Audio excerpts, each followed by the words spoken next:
જો મારી જેમ આ વિષ પચાવવાની તાકાત તમારામાં હોય તો મારી લીલાનું અનુકરણ કરવાની ચેષ્ટા કરજો, નહીં તો દૂર જ રહેજો, સાવધાન રહેજો. મારી લીલાઓનું ખાલી સ્મરણ કરજો. પૂતનાએ ભગવાનને પોતાના હાથમાં લીધા. ભગવાને બંને હાથથી પૂતનાને પકડી, અર્થાત એક હસ્તથી ભગવાને સાધનનું દાન આપ્યું, બીજા હસ્તથી ભગવાનને ફળનું દાન આપ્યું. જ્યાં પૂતનાએ સ્તનપાન કરાવ્યું, ભગવાને પૂતનાના પ્રાણ પી લીધા. પૂતના કેવા લગી, મુંચ મુંચ, મને છોડો, મને છોડો. અર્થાત પ્રભુ આ સંસારની તમામ આસક્તિમાંથી હવે મને છોડાવો. પૂતનાના પ્રાણ ભગવાને પી લીધા. 16 યોજન વિસ્તાર વાળું ભયંકર રાક્ષસીનું રૂપ લઈ પોતાના મૂળ સ્વરૂપમાં પૂતના જોરથી જમીન પર પડી. ભયંકર વાત થયું, બધા ગભરાયા. યશોદા મૈયા ત્યાં આવ્યા, જોયું તો મોટી રાક્ષસી પડી છે અને નાનકડું બાળક લાલો પૂતનાના વક્ષસ્થળ પર રમી રહ્યો છે. મૈયાએ બાળકને પૂતનાના શરીર પરથી ઉપાડી લીધા અને બાળકની રક્ષા માટે પ્રભુની સ્તુતિ કરવા લાગી. એ ભાગવતજીમાં પૂતના કવચ કહેવાય છે. આજે પણ એવી પ્રથા છે, કોઈ નાનું બાળક માંદું પડી ગયું હોય, જલ્દી સારું ના થતું હોય, તો આ પૂતના કવચના પાઠ કરવાથી સારું થાય છે. લોકોની શ્રદ્ધા છે. પૂતના એટલે અસુર જાતિની. જો આજે પણ એ પદ્ધતિ છે ને આપણે ત્યાં, ગોપીઓ વિચારે કે રાક્ષસીનો સ્પર્શ લાલાને થયો છે. ગોપૃચ્છ ભ્રમણ કરાયું, ગાયની પૂંછડીથી લાલાની નજર ઉતારી અને ગૌમય ગૌમૂત્ર અને ગોબરથી લાલાને સ્નાન કરાવ્યા છે. આજે પણ કોઈ રોગના વિષાણુ કે જીવાણુ આપણામાં લાગે ને તો ગૌમૂત્ર અને ગાયનું ગોબર સૌથી મોટું જંતુનાશક કહેવાય છે. આયુર્વેદમાં એનો બહુ મોટો ઉપયોગ બતાવ્યો છે. અનેક પ્રકારના રોગના વિષાણુઓ ગૌમૂત્ર અને ગાયના ગોબરથી દૂર થાય છે. ભગવાને પૂતનાનો મોક્ષ કર્યો છે, ઉદ્ધાર કર્યો છે. ભગવાન કૃપાળુ છે. મારવા માટે આવી એને પણ ભગવાન તારે છે. કહે છે કે ભાગવતજીના આ પ્રસંગનું જે શ્રવણ કરે એના બધા અંતઃકરણના દોષો નિર્મૂળ થઈ જાય છે. માં વિચારે કે હવે મારા લાલાને ઘરમાંથી બહાર નહીં કાઢું. જોતજોતામાં 3 મહિના વીતી ગયા. 3 મહિનામાં કોઈ ઉપદ્રવ નથી થયો. મૈયાએ વિચાર્યું 3 મહિના થયા છે, વ્રજમાં હવે કોઈ ઉપદ્રવ નથી થયો અને હું 3 મહિનાથી મારી સખીઓને મળી નથી. દરરોજ કેટલાય વ્રજવાસીઓ લાલાના દર્શન કરવા આવે, મેં લાલાના દર્શન કોઈને કરાવ્યા નથી. થોડા સમયમાં હરણી નક્ષત્ર આવી રહ્યું છે. આ શુભ દિવસે મારા લાલાના હું બધાને દર્શન કરાવીશ. બધાને આ વધાઈ મળી. વ્રજવાસીઓ પ્રસન્ન થયા. કોઈ જબલા, કોઈ ટોપી, કોઈ ઘૂઘરા, કોઈ ચકરડી, જાત જાતના રમકડા, જાત જાતની મીઠાઈઓ થાળ ભરી ભરીને બધા લાવવા લાગ્યા. પ્રભુના દર્શન કરે છે, પ્રભુને ઉપહાર ધરે છે. રમકડાથી રમતા રમતા લાલો થાકી ગયો, આંખો ઘેરાવા લાગી. મૈયાએ વિચાર્યું કે મારા લાલાને નીંદર આવી રહી છે અને મારે તો મારી સખીઓને મળવું છે. જો ત્યાં એક બળદગાડું ઊભું હતું. એ બળદગાડા નીચે, બળદગાડું એટલે શકટ, સંસ્કૃતમાં શકટ કે આ શકટ ભંજન લીલા છે. બળદગાડા નીચે ઘોડીઓ બનાવી અને મૈયાએ લાલાને પોઢાડ્યો. આજે પણ આ દ્રશ્ય ગામડામાં જોવા મળે. આમ બળદગાડું ચાલતું હોય, નીચે ઘોડીઓ બાંધીને બાળકને સુવડાવે. એમાં ઘોડીઓ આપોઆપ ઝૂલતું જાય ને બાળક ઊંઘી જાય. આ બળદગાડામાં દૂધ, દહીં, માખણ, ગોરસના માટલા ભર્યા હતા. આ બળદગાડું એટલે શું? તો બળદગાડું એટલે આપણું સંસાર. બળદગાડાના 2 પૈડા એટલે સંસારનું વહન કરનારા પતિ અને પત્ની. અને એ બળદગાડામાં સંસારના બધા વિષય રસો ભર્યા હતા. સંસારના વિષય રસો ઉપર અને ભગવાન નીચે. ભગવાનને ક્યારે ના ગમે? પ્રભુએ સેજ ચરણ અડાડ્યો અને બળદગાડું ચૂર ચૂર થઈ ગયું. પ્રભુએ શકટ ભંજન લીલા કરી. એ રીતે વ્રજવાસીઓની સંસારની વિષયાશક્તિ ઠાકોરજીએ દૂર કરી છે. જો જ્યારે જ્યારે આપણે સંસારને મહત્તા આપીએ અને પ્રભુને ગૌણ બનાવીએ ત્યારે પ્રભુને ક્યારેય ના ગમે. લૌકિક જીવમાં 3 ગુણ છે, સત્વ, રજ અને તમ. અને ભગવાનમાં 6 ધર્મો છે, ઐશ્વર્ય, વીર્ય, યશ, જ્ઞાન, વૈરાગ્ય. 3 ગુણો વાળો જીવ પોતે આગળ થાય અને ભગવાનને પાછળ કરે ત્યારે 36નો આંકડો થાય. આપણે કોઈની સાથે કોઈને બને નહીં તો આપણે શું કહીએ, પેલાને 36નો આંકડો છે. તમે હિન્દી, ગુજરાતી કે અંગ્રેજી કોઈ પણ ભાષામાં 36 લખો તો બંનેના મોઢા એકબીજાની વિરુદ્ધ દિશામાં જ હોય. પ્રભુને ગૌણ બનાવીએ એટલે જીવ પ્રભુથી વિમુખ થાય.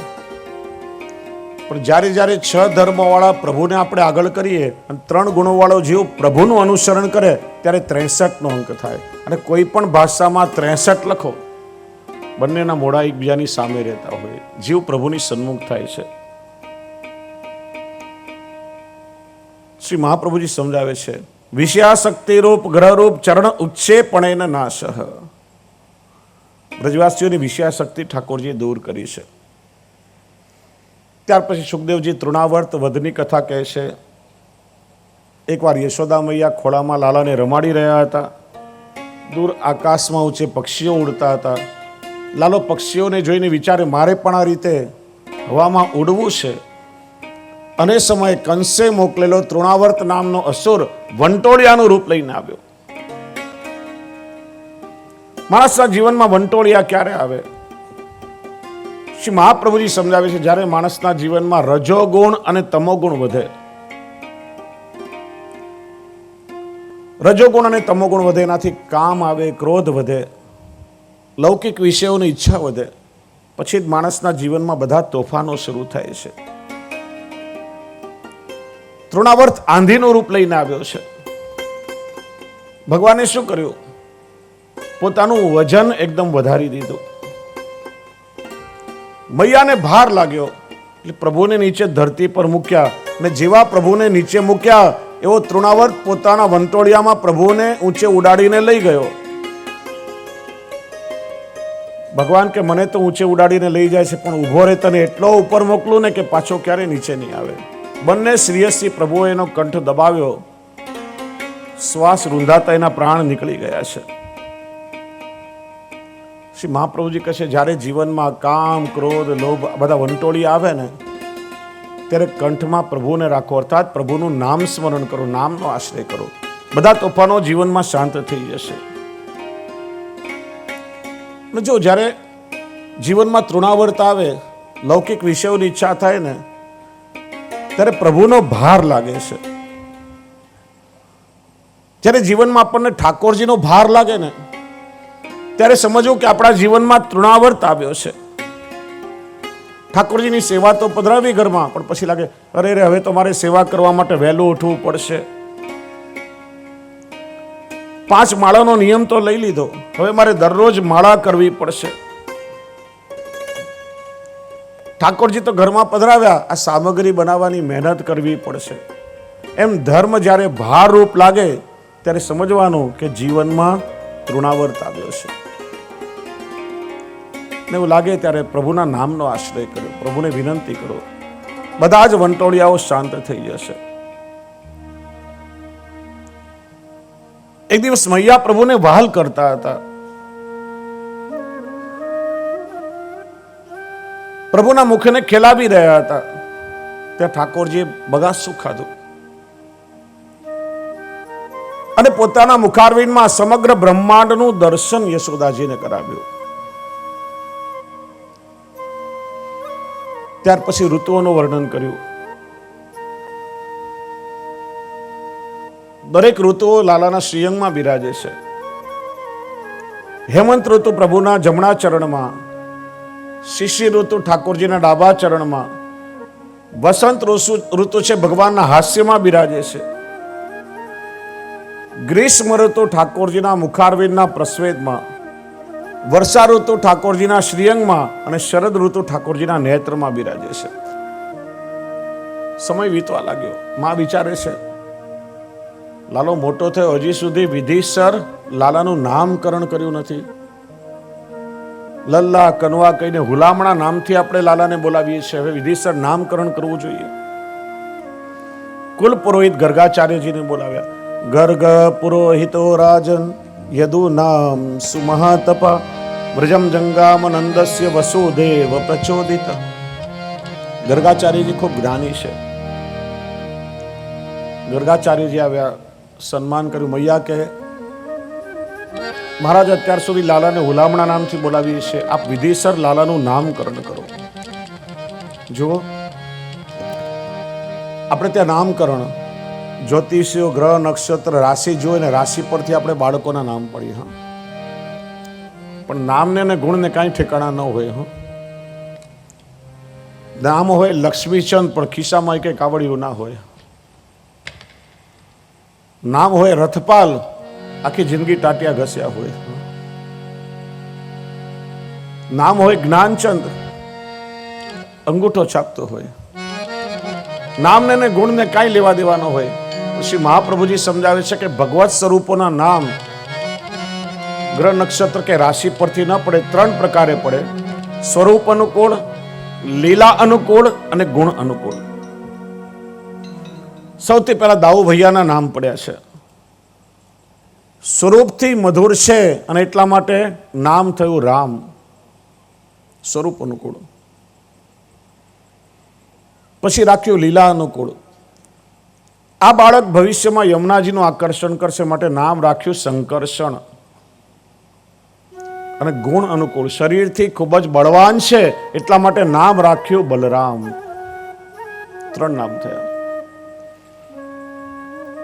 જ્યાં પ્રભુને ગર્ગાચાર્યજી પોતાના ખોળામાં લીધા, ભાવ વિભોર થઈ ગયા. કેવા લાગ્યા? અરે મૈયા, આ તારો લાલો તો પ્રત્યેક યુગમાં અવતાર લેશે. એના તો અનેક નામ છે, પણ અત્યારે એને જોતા મારા મનમાં એક જ નામ આવે છે અને એ છે કૃષ્ણ. બોલીએ કૃષ્ણ કનૈયા. જે સ્વરૂપ અનુકૂળ પણ છે, લીલા અનુકૂળ પણ છે અને ગુણાનુકૂળ પણ છે. ગોપાલ તાપાની ઉપનિષદમાં નામની વ્યાખ્યા બતાવી. કૃષિર ભૂવાચક શબ્દ નશ્ચ નિવૃત્તિ વાચક તયોરેક્ય પરબ્રહ્મ કૃષ્ણમ ઇત્યભિધીયતે. કૃષ્ણ એટલે જગતના અણુ અણુમાં જે આનંદ સ્વરૂપે અને સત્તા સ્વરૂપે વિદ્યમાન છે. કૃષ્ણ એટલે સર્વ સત્તાધીશ. કૃષ્ણ એટલે સદાનંદ.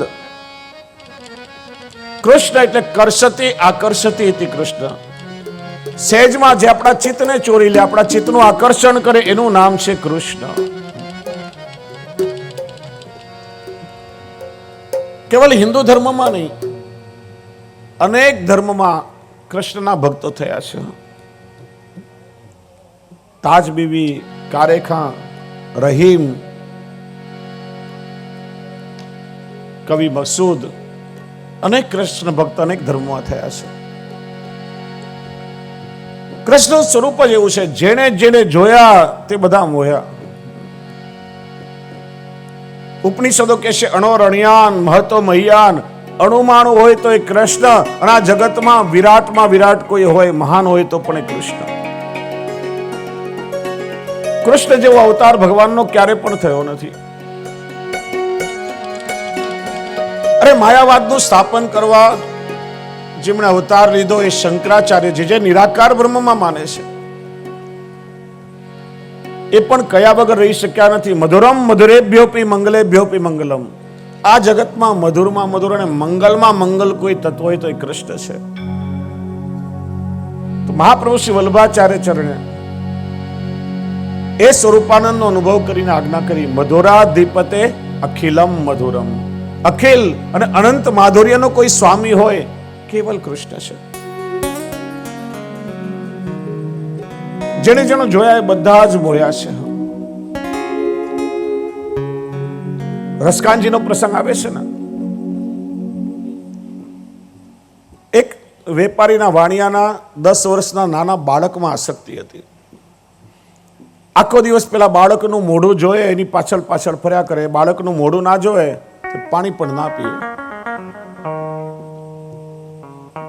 એવો પ્રેમ પેલા બાળક સાથે થયો. એકવાર રસખાનજી આવી રહ્યા હતા, બે વૈષ્ણવ ઉભા હતા, વાતો કર્યા. રસખાનને જેટલી આસક્તિ આ લૌકિક મનુષ્યના બાળકમાં છે એટલે ભગવાનમાં થઈ જાય ને તો એનો બેડો પાર થઈ જાય. રસકાનજીએ સાંભળ્યું, પાસે આવ્યા. तुम दोनों अभी मेरी ही बात कर रहे थे ना? પેલા વિચાર્યું આ મ્લેચ્છ છે, સ્વભાવથી તામસી છે, ઉપદ્રવ કરશે. ના ના, मैं तो हमारी बातों करता था. नहीं, मैंने देखा मेरी ओर उंगली करके तुम बात कर रहे थे. सच बताओ वरना अभी सर उड़ा दूंगा. પેલા વૈષ્ણવ કે અમે તો કહેતા હતા કે આ રસખાનની જેટલી આસક્તિ મનુષ્યના બાળકમાં છે એટલી ભગવાનમાં થાય તો આનો ઉદ્ધાર થઈ જાય. અચ્છા, ये भगवान किसे कहते हैं? જેને અમને બનાવ્યા, તમને બનાવ્યા, જેને આ સૃષ્ટિની રચના કરી છે, આપણા બધાનું પોષણ કરે છે, ભગવાન. अच्छा, उसे भगवान कहते हैं.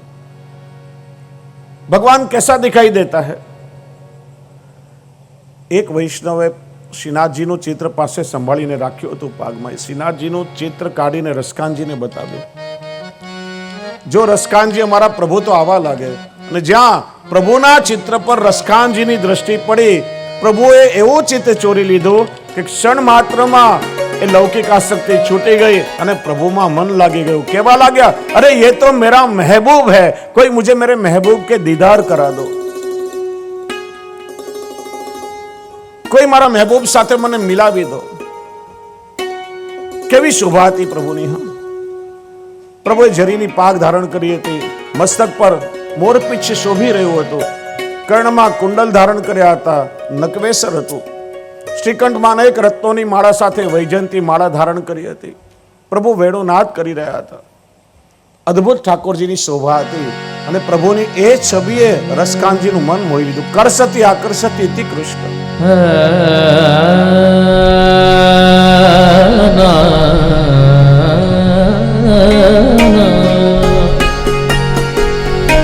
लाली मेरे लाल की जित देखूं इतला, लाली देखन में गई, लाली देखन में गई, मैं भी हो गई लाल.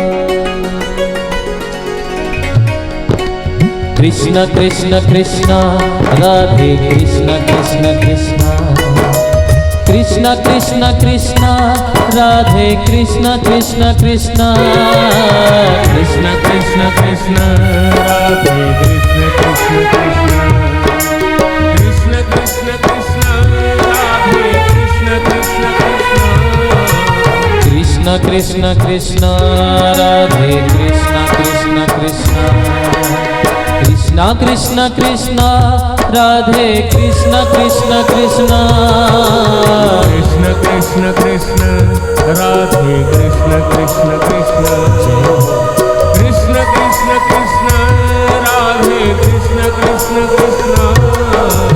झरी की पगड़ी बांधे सुंदर आँखों वाला, झरी की पगड़ी बांधे सुंदर आँखों वाला, कितना सुंदर लागे बिहारी, कितना लागे प्यारा.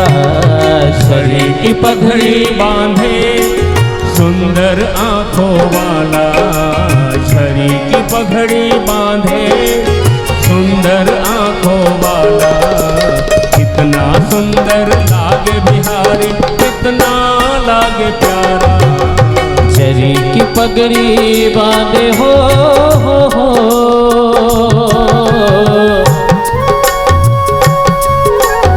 ताली बजाते हुए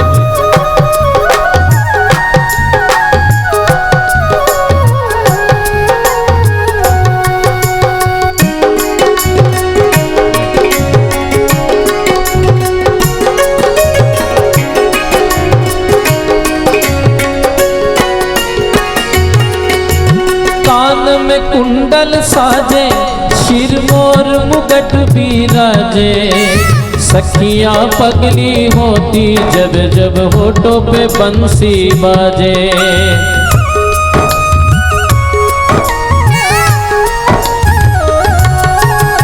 कान में कुंडल साजे, शिर मोर मुगट बिराजे, सखियां पगली होती जब जब होठों पे बंसी बाजे। है ये चंदा सांवरा तारे है ग्वाल बाला, है ये चंदा सांवरा तारे है ग्वाल बाला। कितना सुंदर लागे बिहारी, कितना लागे प्यारा।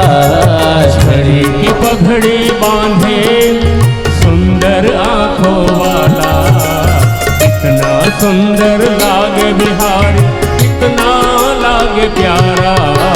छड़ी की पगड़ी बांधे हो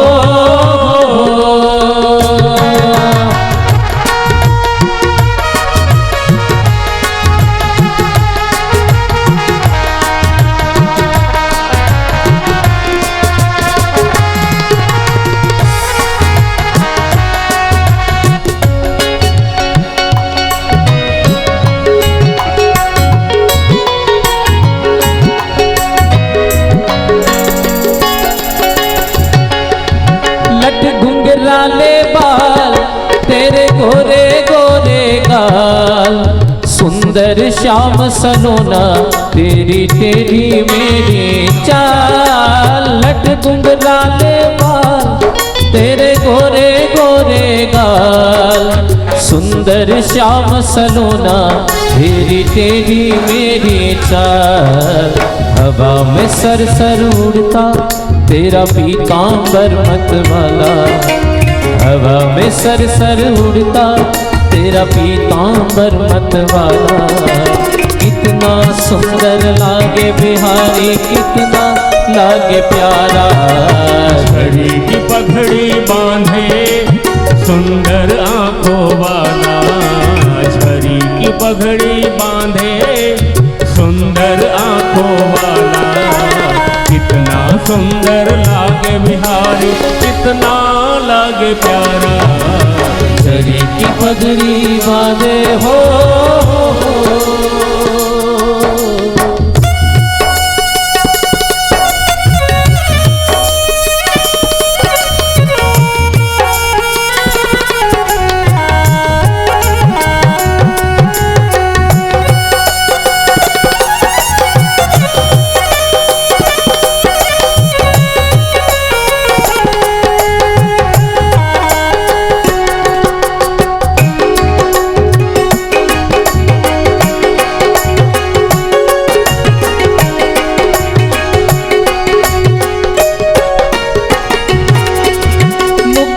माखन मलता तू बल घुटनों पे चलता। देखी यशोदा भाग्य तो देवों का मन भी जलता।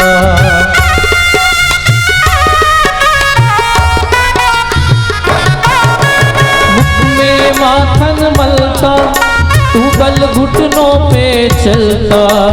देखे यशोदा भाग्य को देवों का मन भी जलता। माथे पे तिलक है सोहे आंखों का काजल काला, माथे पे तिलक है सोहे आंखों का काजल काला। कितना सुंदर लागे बिहारी, कितना लागे प्यारा। छड़ी की पगड़ी बांधे सुंदर आंखों वाला, छड़ी की पगड़ी बांधे सुंदर आंखों वाला। कितना सुंदर लागे बिहारी, कितना लागे प्यारा। छड़ी की पगड़ी बांधे हो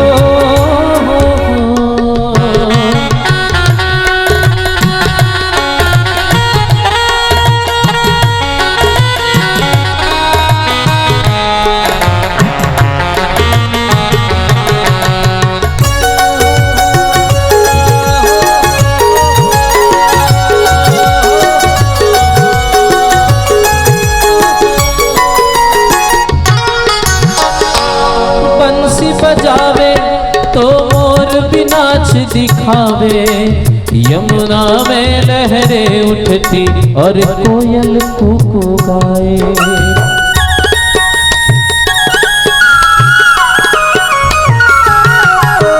तू जब बंसी बजावे बजावे, तू जब बंसी बजावे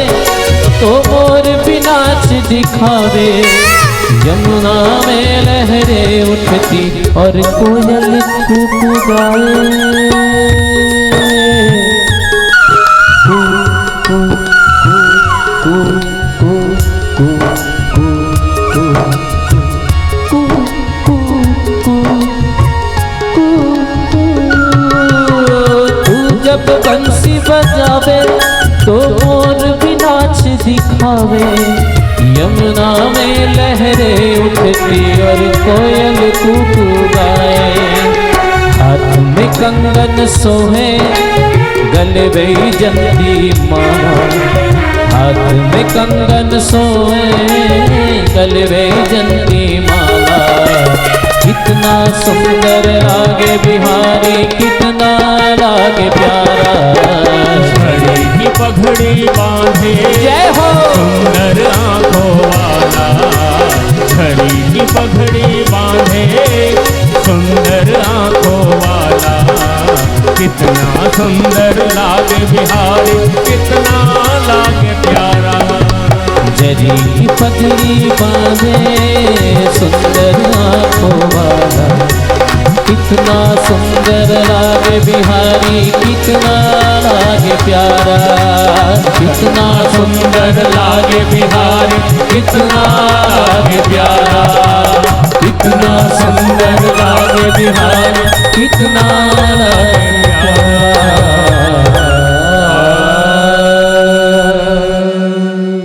પ્રભુનું નામકરણ થયું કૃષ્ણ. હવે પ્રભુ ગોઠણીએ ચાલવા લાગ્યા છે. પૃથ્વીએ પ્રભુને વિનંતી કરી, કૃપાનાથ, મારી વિનંતીથી આપે અવતાર લીધો છે,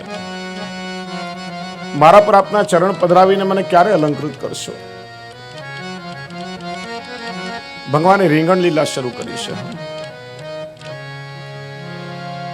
શ્રી મહાપ્રભુજી સમજાવે છે કે વિરાટ પુરુષના ગોઠણમાં સૂત લોક છે, અને ભગવાન જ્યારે ગોઠણીએ ચાલે ત્યારે સૂત લોકના જે જીવો છે એમની આસુરી વૃત્તિનું દમન થાય છે. હવે તો મૈયાએ સોનાની ઘૂઘરીઓ વાળી સુંદર ઝાંઝરી પ્રભુના ચરણમાં ધરાવી છે, પ્રભુને નુપુર ધરાવ્યા છે.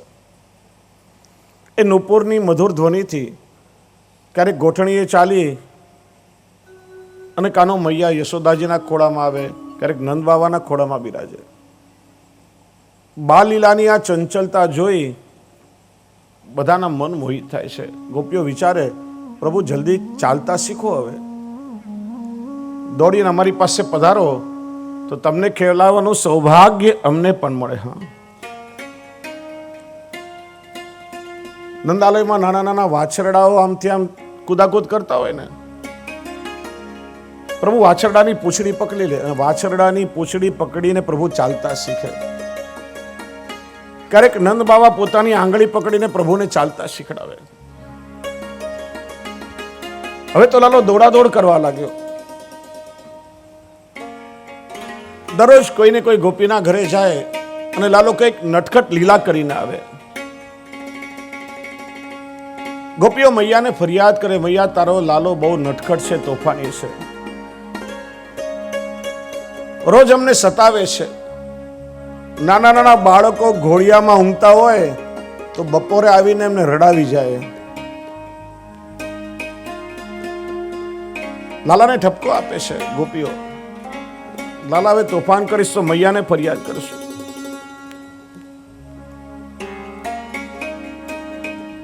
એ ગોપી બહુ અઢકડી છે. હા, વારે ઘડીએ લાલાને ચીડાવે. લાલા તું બીજે બધે તોફાન કરે છે, મારા ઘર તરફ જોતો બી નહીં. મારા ઘરે જો જોઈશ ને, મારા ઘરે આવીશ ને તો તને બતાવીશ. ભગવાન કે કાલે તારો વારો. ગોપી તો ઘરમાં સંતાઈને બેઠી છે, આજ તો લાલાને રંગે હાથ પકડવો છે. અને ભગવાન દોડતા દોડતા ઘરે આવ્યા. ગોપીએ રંગે હાથ ભગવાનને પકડી લીધા. આજ તો બરાબર લાગમાં આવ્યો છે, હવે તો મૈયાને તારી ફરિયાદ કરું. કાડોડાનો હાથ પકડી અને ગોપી યશોદાજી પાસે લઈને જતી હતી. રસ્તામાં ગોકુલની બજાર આવી.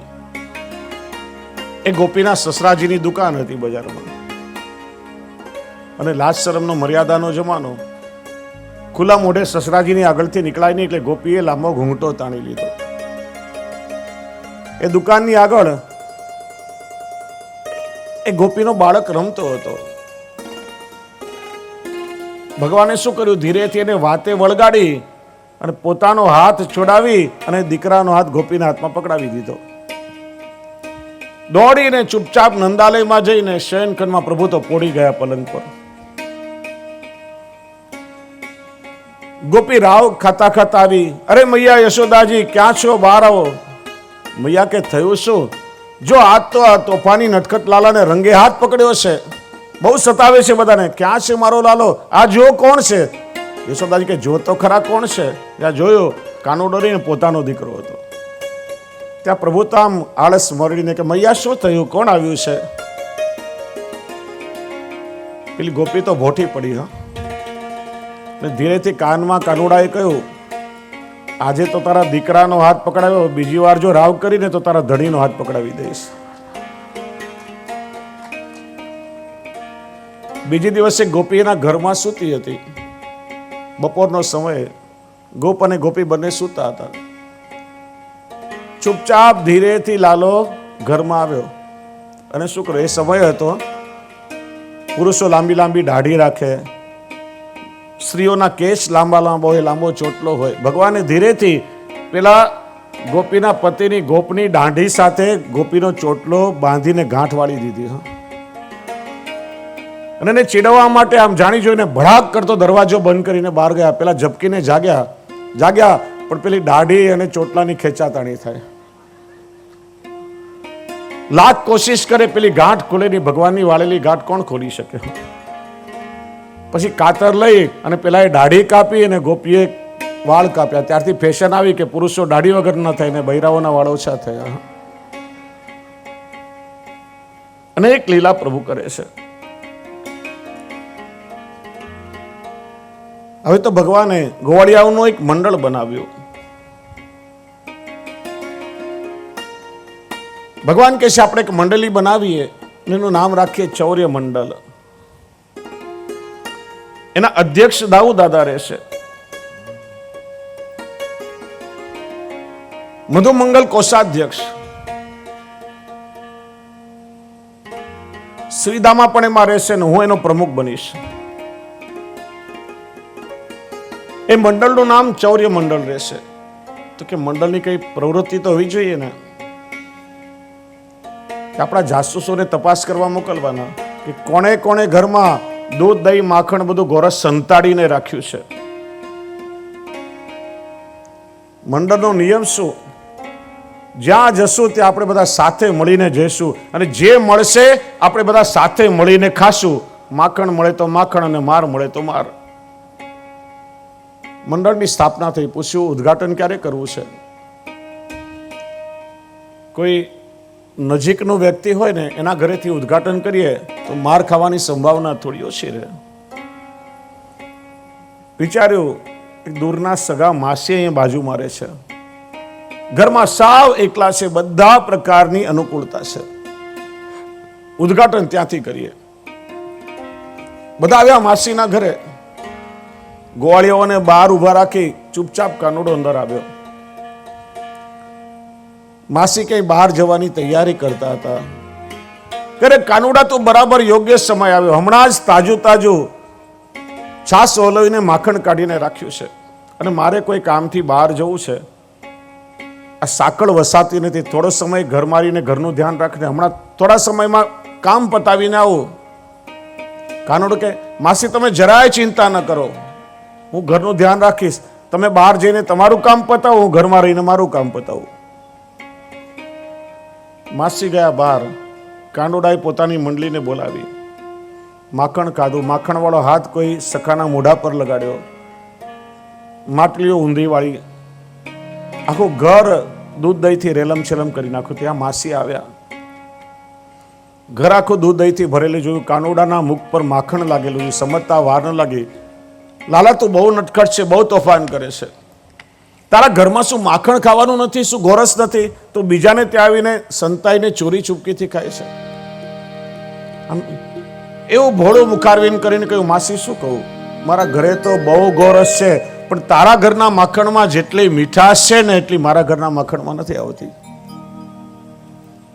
માસી તો ફૂલાઈને ફાળકો થઈ ગઈ. વાંધો નહીં બેટા, મારા ઘરનું માખણ ભાવતું હોય ને દરરોજ મારા ઘરે ખાવા આવજે.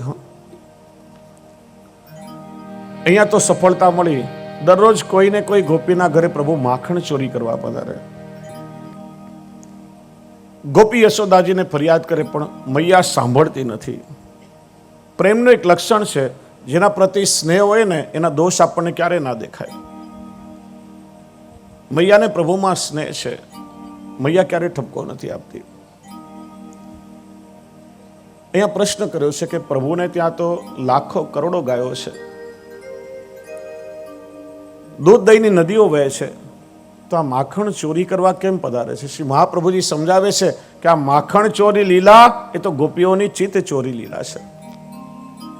માખણની ઘરમાં ખોટ નથી, પણ આ બધી લીલાઓ દ્વારા ઠાકોરજીએ વ્રજ ભક્તોના ચિત્તનો નિરોધ પોતાના સ્વરૂપમાં કર્યો છે. દાન લીલામાં દાન માગ્યું છે, માખણ ચોરી લીલામાં ચોરીને ગોરસ લીધું છે. એનું કારણ ગોપીઓ કૃષ્ણમય બની ગઈ છે. ગોરસ વેચવા જાય ને તો માર્ગમાં ઠાકોરજી ઉભા રહે, પાલવ પકડે, ક્યારેક મટકી ફોડી નાખે, ક્યારેક માટલી એના મોઢા પર જ ઊંધી વાળી દે. કૃષ્ણ સિવાય ગોપીઓને બીજો કોઈ વિચાર નથી. કાનોડો ક્યાં સંતાઈને ઉભો હશે? હમણાં કોઈ નિકોજમાંથી, પણ હમણાં ઝાડ પર ચડીને તો નહીં બેઠો હોય, હમણાં મારી માટલી ઊંધી વાળી દેશે. અરે મથુરા કંસના દરબારમાં વેચવા તો ગોરસ જાય છે, પણ વિક્રેતુ કામાત કિલ ગોપ કન્યા મુરારી પાદાર્પિત ચિત્ત વૃત્તિ દધ્યાધિકમ મો વસાદ વોચત ગોવિંદ દામોદર માધવેતી. માથા પર માટલી છે, અરે કોઈ ગોવિંદ લો, કોઈ દામોદર લો, અરે કોઈ માધવ ખરીદો. ઘેર ઘેર કૃષ્ણને વેચી આવે છે. એવી કૃષ્ણમય બની છે. ઘરમાં ગોપી વિચારે કાનુડો હમણાં આવશે, આ બારણામાંથી આવશે, બારીમાંથી કૂદીને આવશે, ઘરમાં સંતાઈને તો નહીં બેઠો હોય, હમણાં સિક્કા પર ચડી માખણની ચોરી કરશે. સતત કૃષ્ણમય બની છે, એમની ચિત્ત ચોરી કરી છે. પ્રશ્ન થાય, આપણે તો આખંડ સંસારમાં ડૂબેલા છીએ, આપણે તો આપણું મન પ્રભુને અર્પણ કરી શકતા નથી, પણ સામે ચાલીને પ્રભુ મનરૂપી માખણની ચોરી કરવા ગોપીઓના ઘરે આવે છે, તો ગોપીઓ ના કેમ પાડે છે? એનું કારણ શ્રી મહાપ્રભુજી બતાવે છે. ગોપી કહે છે, કાનુડા, અમારું આ મનરૂપી માખણ છે ને, અમારા મનમાં કામ, ક્રોધ, લોભ રૂપી અનેક દૂષણો રહેલા છે. અમારું મન તમારે લાયક નથી, માટે એનો સ્વીકાર ન કરો. ભગવાન કહે છે, અરે ગોપી, તારું મન શુદ્ધ થાય, પવિત્ર થાય, પછી સ્વીકારો. એ તો મર્યાદા છે, પણ તું જેવી છે એવો તારો સ્વીકાર કરો, એ જ તો પુષ્ટિ ભક્તિ છે, એ તો પ્રભુની કૃપા છે. પ્રસંગ આવે છે કે ભગવાન માખણ ચોરી કરીને પધારે ને, પછી ગોપી પોતાની બધી સખીઓને બોલાવે, ભગવાનનું અધરામૃત બધાને વાટે, અને ઠાકોરજી આજે પોતાના ઘરમાં કઈ રીતે લીલા કરી એનો સત્સંગ પોતાની સખીઓ સાથે કરે. ખાલી વાર દેખાવ માટે ના પડે, કનૈયા તું ચોરી કરીશ તો ખબરદાર છે, પણ મનમાં તો ગોપી પ્રભુને વિનંતી કરે છે, કાનુડા તો આવતો રે જે માખણ ખાવા રે, ઘર છે મારું ગોકુળ જેવું ગમશે તને રે. પ્રભુ નિત્ય મારા ઘરે પધારી અને મારા મનરૂપી માખણનો સ્વીકાર કરો.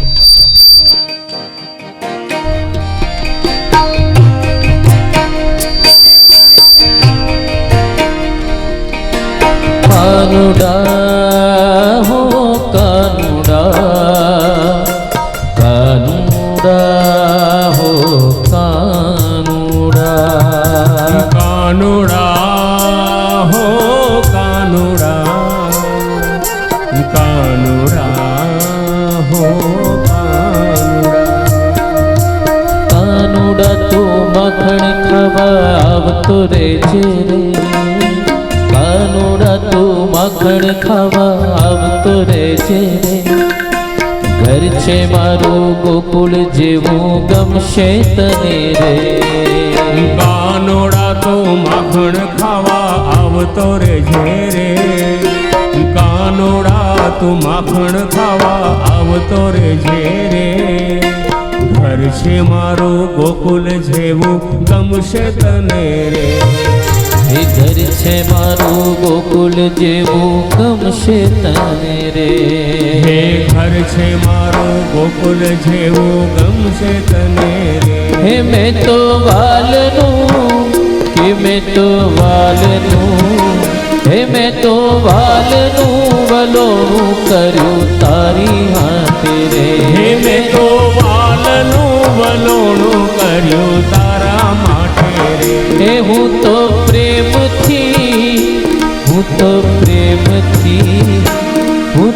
પ્રેમથી જગાડું તને મારા હાથે રે હું તો પ્રેમથી જમાડું તને મારા હાથે રે સાથમાં તારા ભેરું સૌને લાવતો રહેજે રે સાથમાં તારા ભેરું સૌને લાવતો રહેજે રે ઘર છે મારું ગોકુલ જેવું ગમશે તને રે હે ઘર છે મારું ગોકુલ જેવું ગમશે તને રે કાનુડા તું માખણ ખાવા આવતો રહેજે રે ઘર છે મારું ગોકુલ જેવું ગમશે તને રે હે કાનોડા તો માખણ ખાવા આવતો રહેજે રે ઘર છે મારું ગોકુળ જેવું ગમશે તને રે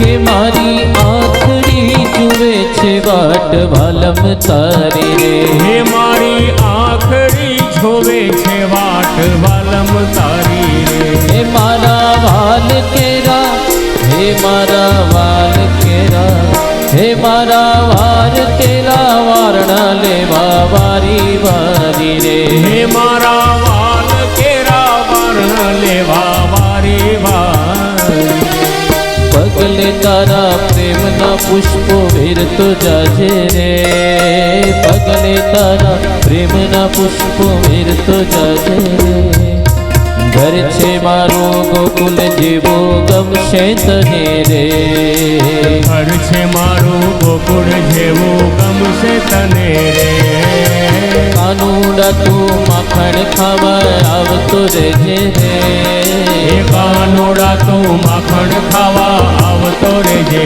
રે ઘર છે મારું ગોકુલ જેવું ગમશે તને રે હે ઘર છે મારું ગોકુળ જેવું ગમશે તને રે ઘર છે મારું ગોકુલ જેવું ગમશે તને રે હે ઘર છે મારું ગોકુળ જેવું ગમશે તને રે કાનુડા પ્રભુની પ્રત્યેક લીલા સાંકેતિક છે. ભક્તોને આનંદનું ધ્યાન દેવા માટે, ભક્તના ઉદ્ધાર માટે પ્રભુ લીલા કરે છે. આગળ મૃત ભક્ષણ લીલાનું વર્ણન સુખદેવજી કરે છે. એકદા ક્રીડમાનાસ્તે સરારામાદ્યાગોપદારકા કૃષ્ણો મૃદમ ભક્ષિતવા ઇતિ માત્રેન્યભેદય. એકવાર બ્રહ્માંડ ઘાટ પર બલરામજી અને ગોપ સખાઓ સાથે ભગવાન રમી રહ્યા છે. ખેલતા ખેલતા ભગવાને માટીમાંથી એક મહેલ બનાવ્યો. જોઈને ભગવાન રાજી થઈ રહ્યા છે. ત્યાં એક સખાએ રમત રમતમાં એ મહેલ તોડી નાખ્યો. ભગવાન બીજી વાર બનાવે, બનતો નથી ને ભગવાન રડવા લાગ્યા. દુર્વાસા મુનિ ત્યાંથી પસાર થયા. મનમાં સંશય થયો. એક તૂટેલા માટીના મહેલને જે બનાવી શકતો નથી, એને શું ખરેખર આ બ્રહ્માંડનું સર્જન કર્યું છે? દુર્વાસા મુનિ આગળ આવ્યા ત્યાં ઠાકોરજીએ પોતાનું મુખારવિંદ ખોલ્યું. પોતાના મુખારવિંદમાં સમગ્ર બ્રહ્માંડનું દર્શન કરાવ્યું. દુર્વાસા ઋષિ વંદન કર્યા, એમનો સંશય તો દૂર કર્યો, પણ પ્રભુએ વિચાર્યું મારા મનમાં હજી થોડો અધિકારજન્ય મદ છે, અને જ્યાં સુધી મદ હોય ત્યાં સુધી ઉત્તમ ફળ ન મળે એમ વિચારી ભગવાને બ્રહ્માંડ ઘાટ પર લીલા કરી નીચેથી પોતાના ચરણમાં પડેલી માટી લીધી, માટીનો એક પેડો બનાવીને ઠાકોરજી પોતાના મુખારવિંદની અંદર મૂક્યો. દાઉ ભૈયાએ ગોવાળિયાએ જોયું, અરે લાલા તું બહુ નટખટ છે, હવે માટી ખાય છે, ઘરમાં શું દૂધ દહીં નથી? ભગવાન કે દાઉ ભૈયા મેં ક્યાં માટી ખાધી? અરે આ બધા ગોવાળિયાઓએ જોયું, બધા સાક્ષી છે, વળી પાછો જૂઠું બોલે છે, ઉભર આવા દે મૈયાને, હમણાં તારી ફરિયાદ કરું. કે યશોદા મૈયા સામેથી આવ્યા. બેટા શું થયું? દાઉ ભૈયા કે જો ને મૈયા, બધાના દેખતા લાલાએ માટી ખાધી, અને મેં સમજાવીએ તો પાછો જૂઠું બોલે છે કે મૈયા મેં માટી ખાધી નથી. સુરદાસજી આ લીલાનું સુંદર વર્ણન કરે. મોહન તે માટી ક્यों ખાઈ? ઠાડે ગ્વાલ કહેત સબ બાલક, જો તેરે સમુદાય.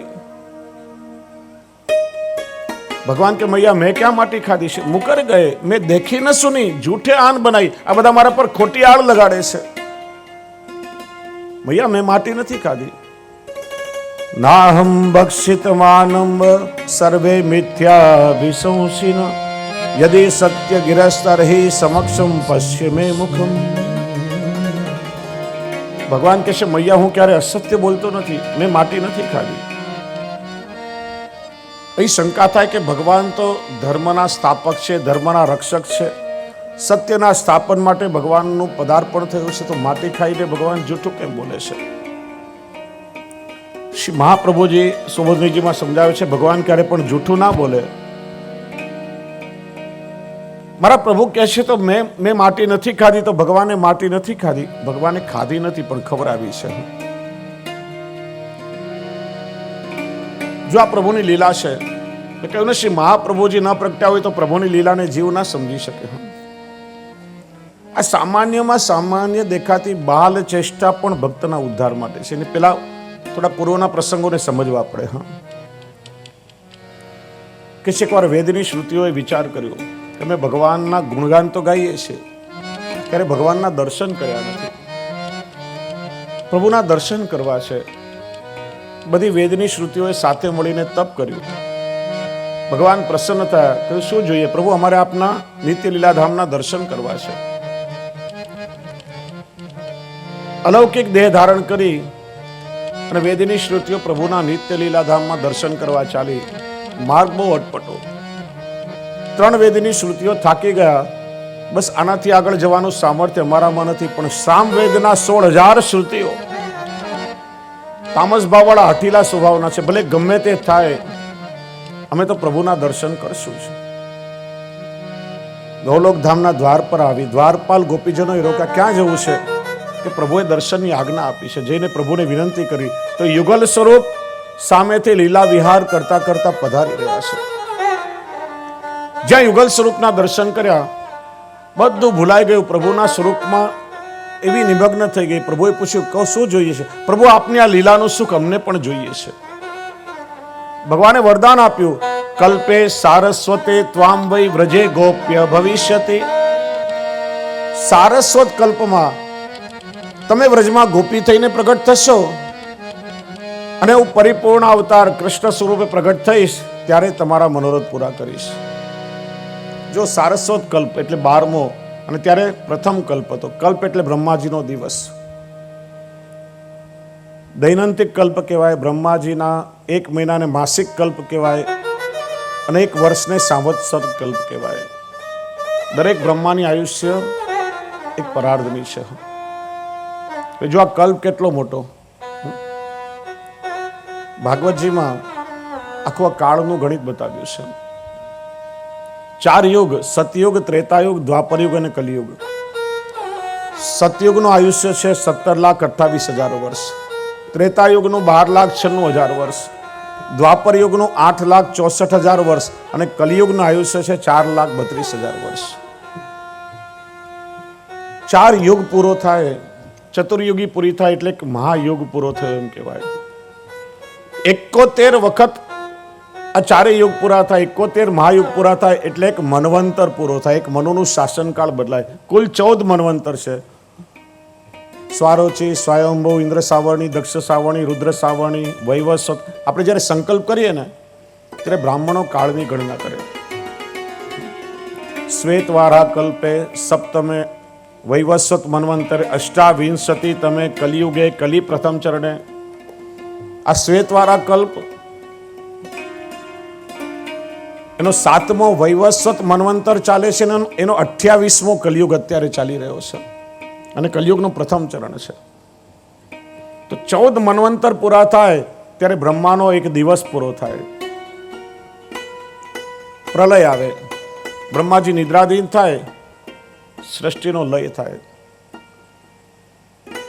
બ્રહ્માજી જાગે, નવી સૃષ્ટિ, નવી સભ્યતા, નવી સંસ્કૃતિનું સર્જન થાય. આ બ્રહ્માનો એક દિવસ એટલે આપણા લગભગ 4 અબજ ને 30 કરોડ વર્ષ જેટલો સમય. એવો 12મો કલ્પ સારસ્વત કલ્પ. અને ત્યારે ભગવાને વરદાન આપ્યું કે તમે વ્રજમાં ગોપી થઈને જન્મ લેશો. વેદની શ્રુતિઓએ વિચાર કર્યો અને કલ્પ સુધી રાહ જોવાની છે. આવ્યા બ્રહ્માજી પાસે, અમને કોઈ અલૌકિક દેહ આપો તો પ્રભુનું સ્મરણ કરતા રહીએ, નહીં તો લૌકિક કર્મકાંડમાં અમારો ઉપયોગ થતો રહેશે. બ્રહ્માજીએ કહ્યું હું આ યજ્ઞ કરી રહ્યો છું, આ યજ્ઞકુંડમાં તમે પ્રવેશ કરો. 16,000 વેદની શ્રુતિઓએ યજ્ઞકુંડમાં પ્રવેશ કર્યો અને યજ્ઞ પૂરો થયો ત્યારે 16,000 અગ્નિ કુમારો એમાંથી પ્રગટ થયા છે.